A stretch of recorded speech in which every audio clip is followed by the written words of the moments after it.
Hello guys, आप सभी का वेलकम है मेरे इस चैनल में। आज मैं आप लोग को सुनाने जा रहा हूँ एक मज़ेदार कहानी जिसका शीर्षक है 3 चोर कभी घमंड ना करें। चलो गाइज, अब कहानी शुरुआत करते हैं। बहुत दिनों की बात है।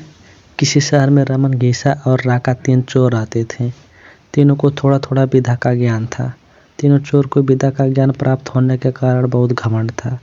विधा द्वारा तीनों चोर शहर में बड़े बड़े लोहे की तिजोरियों को तोड़ देते थे और बैंकों को लूट लिया करते थे। इस तरह तीनों चोरों ने शहर के लोगों की नाक में दम कर रखा था। एक बार तीनों चोरों ने एक बड़े बैंक में डकैती करके सारा माल उड़ा दिया।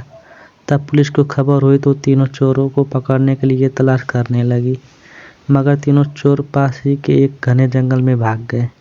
तीनों चोरों ने देखा कि जंगल में बहुत सी हड्डियां बिखरी पड़ी है।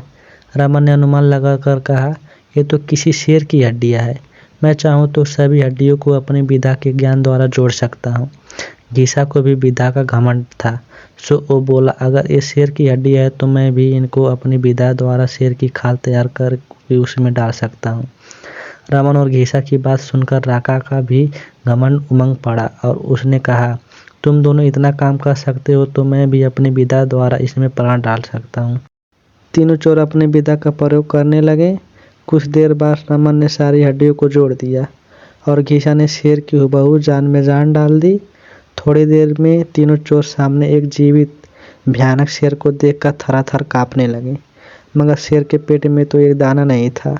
वो भूख के मारे गाजता हुआ तीनों चोर पर हमला कर बैठा और मारकर खा गया। शेर मस्त होकर घने जंगल की ओर चल दिया। इस कहानी से हमें ये शिक्षा मिलता है कि कभी घमंड नहीं करना चाहिए। घमंडी को हमेशा दुख का ही सामना करना पड़ता है। यदि तीनों चोर अपनी विधा का घमंड न करते तो उन्हें जान से हाथ ना धोना पड़ता। हमें अपनी विधा का प्रयोग सोच समझ कर करना चाहिए। अगर आप लोग को कहानी अच्छी लगी हो तो कमेंट करना और चैनल को सब्सक्राइब ज़रूर करना। Thank you.